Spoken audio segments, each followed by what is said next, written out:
Halo teman-teman semua, pernahkah kalian bertanya, bagaimana jika kita tidak ada listrik di rumah? Pasti semua aktivitas kita akan terganggu. Seperti pada malam hari, suasana akan gelap gulita, dan pada siang hari akan terasa panas karena AC tidak berfungsi dan kipas angin juga tidak berfungsi. Lalu bagaimana listrik bisa sampai ke rumah kita? Yuk kita simak penjelasan berikut.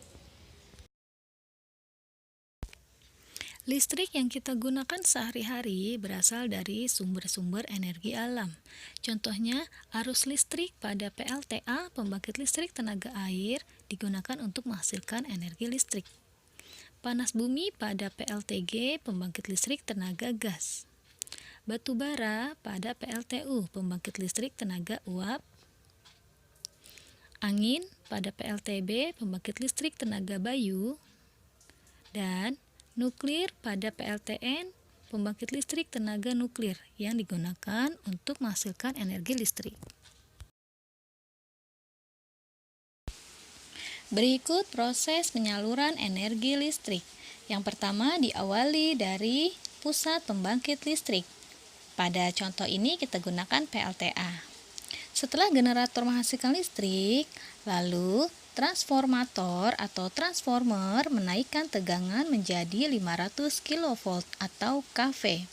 Setelah itu listrik dialirkan ke sutet atau saluran udara tegangan ekstra tinggi. Jadi di sini transformator mengapa menaikkan tegangan menjadi 500 kV? Karena sutet membutuhkan tegangan yang ekstra tinggi untuk dapat menyalurkan energi listrik ke gardu-gardu berikutnya. Dari sutet, energi listrik disalurkan ke gardu induk. Di sini transformator menurunkan tegangan menjadi 20 kV yang termasuk ke dalam tegangan menengah. Mengapa diturunkan? Karena demi keamanan dan agar dapat didistribusikan ke gardu selanjutnya.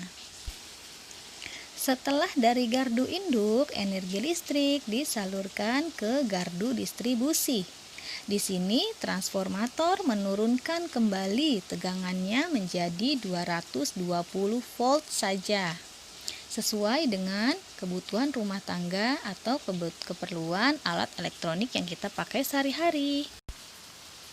Dari gardu distribusi inilah energi listrik lalu disalurkan ke rumah-rumah penduduk agar dapat digunakan untuk kehidupan sehari-hari.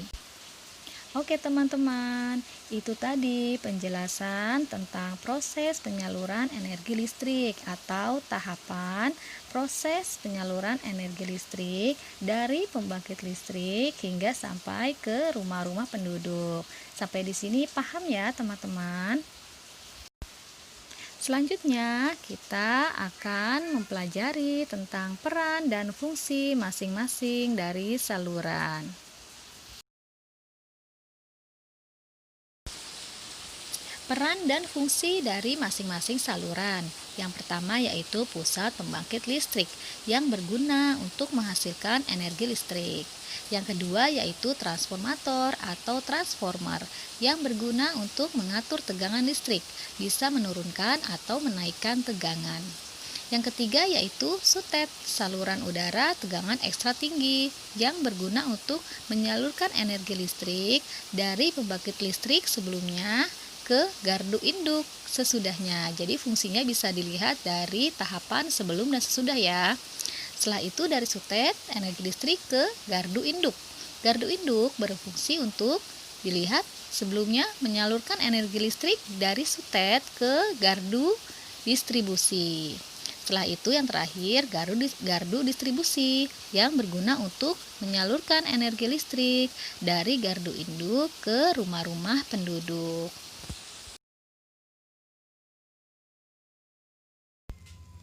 Baik teman-teman, sampai di sini penjelasan tentang proses penyaluran energi listrik. Semoga dimengerti ya.